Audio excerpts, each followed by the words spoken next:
Good morning. Oh, geez. Good morning. Happy Monday.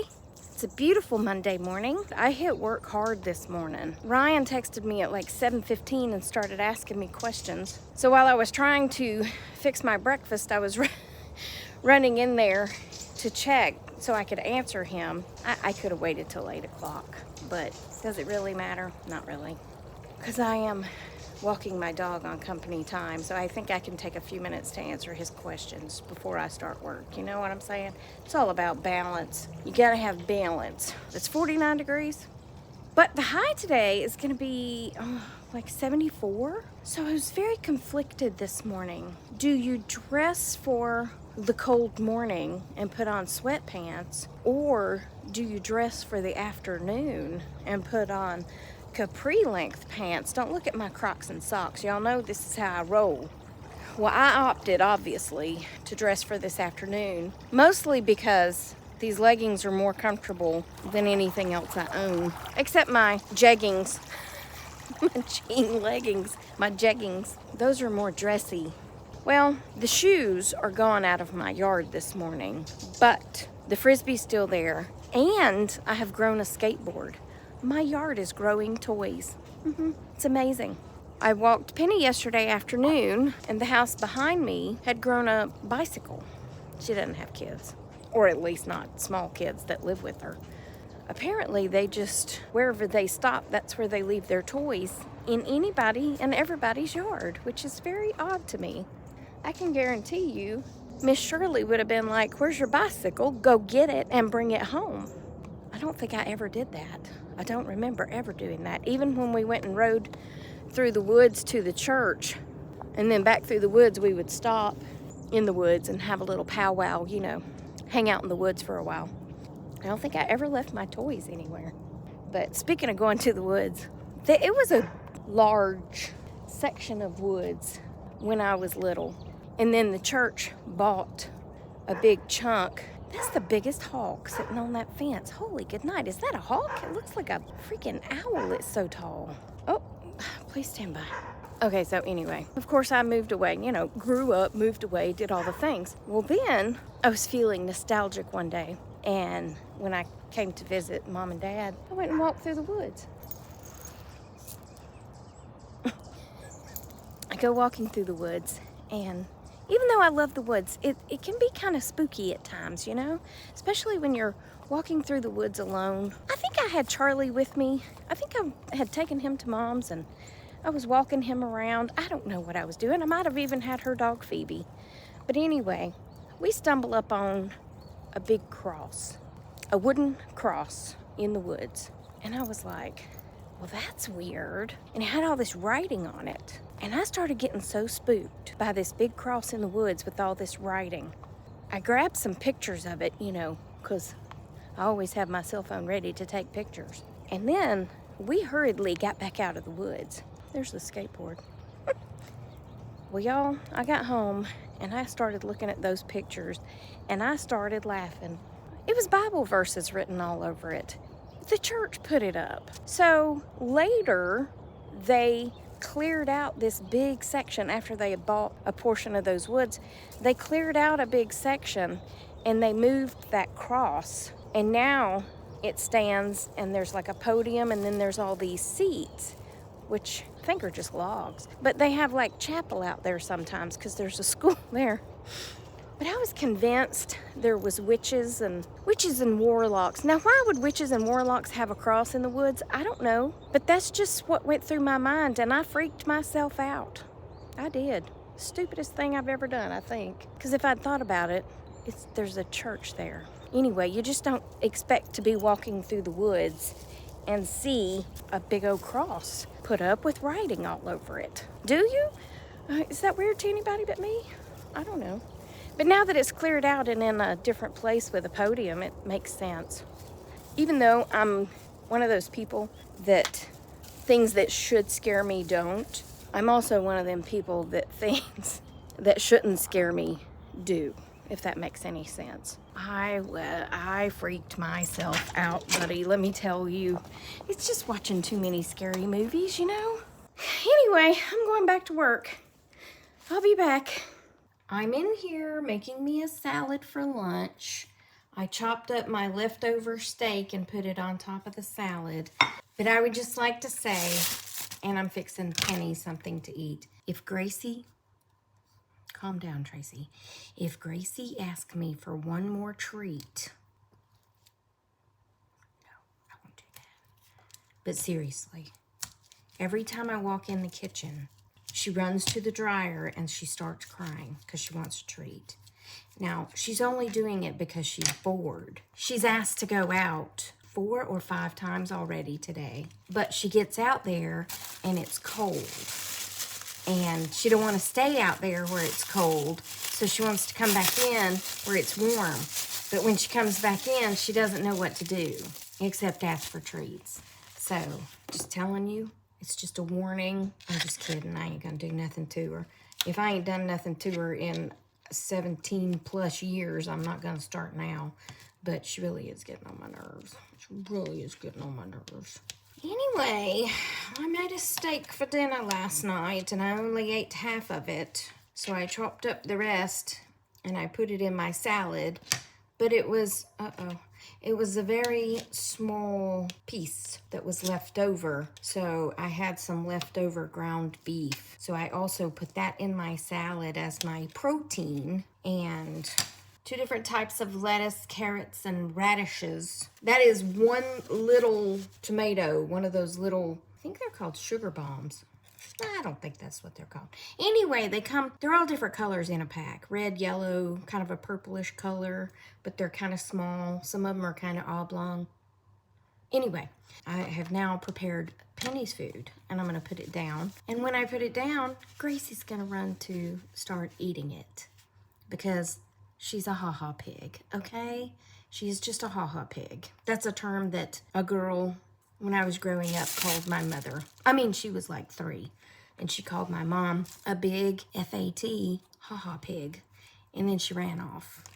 So that was just one thing that me and my mother used to laugh about, being a ha-ha pig. So Gracie is a ha-ha pig. And I don't care what you say, this Ken's Thousand Island dressing is the best dressing. Don't come at me with your ranches. I can't eat ranch. I don't really like it anyway. I don't like oil and vinegar. I like Ken's Thousand Island. My boss said Thousand Island is like an old man salad dressing. I said, then call me an old man. But then she put it on her salad and she was like, well, that's delicious. I said, welcome to the old man club. Huh. I'll be back. I gotta go eat lunch. Okay, I'm also adding garbanzo beans to my salad because I love garbanzo beans. But I have a funny story about garbanzo beans. So a friend of mine decided that she wanted to make hummus, but she didn't want to use canned garbanzo beans. So she bought a bag of garbanzo, dry garbanzo beans or chickpeas, whatever you want to call them. She bought the bag and then she put them into soak. Well, I don't know if you're aware of this, but when you put garbanzo beans, aka chickpeas, into soak, they pop. They start making little popping noises because they have this little skin around them and they start swelling and that skin pops. Well, my friend got so freaked out because they were popping and she didn't know. Gracie, stop it! She's trying to eat her food while Penny's trying to eat her food, and then she'll wonder why Penny goes after her. Anyway, she got so freaked out by the garbanzo beans popping that she told her son to throw them away. I said, next time before you throw them away, call me, text me, or ask Google, because they're supposed to. So just in case you're not aware, if you ever buy dried ones and soak them, they're gonna pop. That's what they do. Okay, goodbye. I'm not trying to be dramatic here or say that I have a ghost when I don't, because you know, I do kid about that. Okay, maybe I am trying to say that I have a ghost and don't. I don't know what I'm trying to say except for the fact that things go missing. Okay, so remember a couple of days ago, the kids gave me the ball, the Chuck E. Cheese ball pit ball, and I turned around and threw it. And with my wildly talented ability to throw things and them land in things, when that's not what I'm attempting to do, it landed in the dog bed where it laid. It's too big for Penny's mouth. Penny has the absolute tiniest mouth, which is odd compared to her extremely shrill bark. But it's not the size of the mouth that brings the big bark. What? Anyway, Gracie couldn't have picked it up. No. I mean, it was tennis ball size. Penny cannot put her mouth around a tennis ball. I have to buy her the little bitty tennis balls. That's what she said. Anyway, so alls I know is it was there all day Saturday, whenever they gave it to me. If they gave it to me Friday night or they gave it to me Saturday, I don't know. It's been there in the bed. And then Penny went and laid down in the bed. Now the bed is not one of those flat ones. It has sides. You know, it's one of those donut-shaped ones where she's down inside of it. I would find it very unbelievable that either one of them could have gotten that ball up and over that lip of that bed. But even if they did, where is it? Because that ball is not in my house, or at least in my living room. And I even checked the laundry room. Was it Cheryl that told me she knows where things are when people lose things? Where is it? Because I have looked all over the living room. Not that it matters. It's not that I want the ball. It's just that the ball was there and then it was not. It's red, okay? It's hard to hide a red ball. Okay, and then moving on. After my lunch today, which was delicious, by the way, I decided, here comes a plane. Thanks for coming. We've been waiting on you. Oh, he's coming over the top. Anyway, after my lunch, I decided that I was going to take the vegetable drawer out of the fridge and wipe it out. Am I working from home today? Yes, I am. Does that change the fact that I wanted to wipe out my vegetable drawer? No, it does not. Because that's what happens to me when I'm at home. I get distracted easily. So I pulled it out. That's what he said. Anyway, I pulled it out and I wiped it out because it was empty. Because I have my lettuce in these Tupperware containers that keep it fresh. So I didn't actually have anything in there, but the last thing that was in there had shed little, I don't know what it was, celery or, oh no, I think it was the carrots. You know the leaves on the carrots? I think it was those leaves. Anyway, they were all over it, and I didn't want to stand and pick each one out because there were a lot. So I just pulled it out. As weird as that sounds, I just pulled it out. Do you know how long it took me to get it back in? I heard that people have trouble with that, putting it back in. But the problem is the left side doesn't open. Like the right side opens and then you can push it back. But the left side, it only opens so far, and then it hits the wall. There's a wall there. And I'm thinking, how did I get it out? And I couldn't get it back in. So then I was like, am I doing it wrong? So then I start to pull out the right drawer, and I'm like, no, that's how it goes back in. Y'all, I have fought with this thing.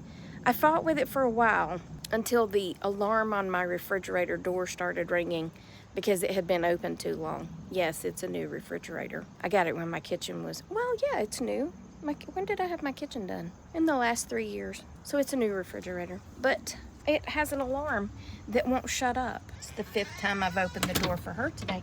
I want you to go potty. Come on, let's go potty. Because we're not going walk right this second. I need you to go potty. I have to make her. She hasn't gone since this morning. I have to literally come out here and make her. Anyway, I had the hardest time. I finally shut the door. I laid the thing in the floor. And I just walked off and went back to work. Which is what I should have been doing to begin with. But whatever. And then I got off work. And I went back in the kitchen and I went, oh yeah. But I finally got it back in.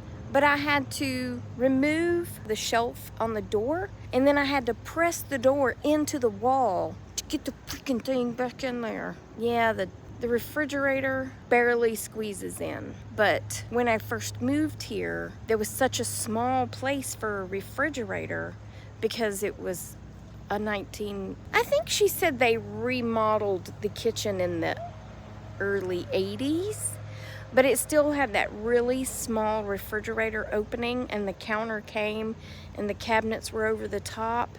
So I had to buy a really small refrigerator, I mean, comparatively speaking, when I first moved here, when they ripped all the cabinets out and I got new cabinets. I said, leave me enough room to get a decent sized refrigerator. And he said, standard refrigerators are this size, and that's the size I leave. And I was like, okay. So anyway, I went and bought a refrigerator. I wanted the French door where the freezer's on the bottom. I don't know why. I mean, I love it, but that's what my grandmother had. Her Frigidaire refrigerator and freezer. It was that bronzy color brown. It was really pretty. But her freezer was on the bottom, and I just always thought that was cool. Anyway, I love it, but it is snug. My dad walked in, the first time he walked in to see my kitchen, and he looks around at all its beauty with all its granite and its white backsplash and all the money dripping that I had spent because insurance didn't cover that much. And you know what he said? God, the refrigerator's huge. And what about the rest of it, Harry? What about my granite? What about my wooden cabinets? What about? I'll show you my refrigerator now that we're coming back in. Are you going back out? Don't come to me in 5 minutes wanting to go back out. It's closing. I can't stand you most of the time, but I do love you. All day long. See? See? Granted, there's not even a finger space there. Now, I do have a little room over here, but when you open the door, I had to put these on the thing because it hits. So when I'm in here, I had to pull this whole thing out so I could get that thing back in there. Yeah. So anyway, that's what I've been doing today besides working. I have one thing else. I have my Aunt Dorothy's handwritten, well, it's a copy of her Buckeye recipe. One of these days I'm gonna make them, but it's got a secret ingredient, so I can't show you. It's a family secret, but isn't that cool? I can't let you copy it. I can't let you copy it. Anyway, that's it for this one. Hope you enjoyed it. Remember that I love you and Jesus loves you, and I hope he's coming back soon because these people be crazy. And let's pray for Israel because, man, the news is horrible. Those people, those are God's people. So anyway, that's it. I love you. I'm not saying all that again, but I'm hanging up first.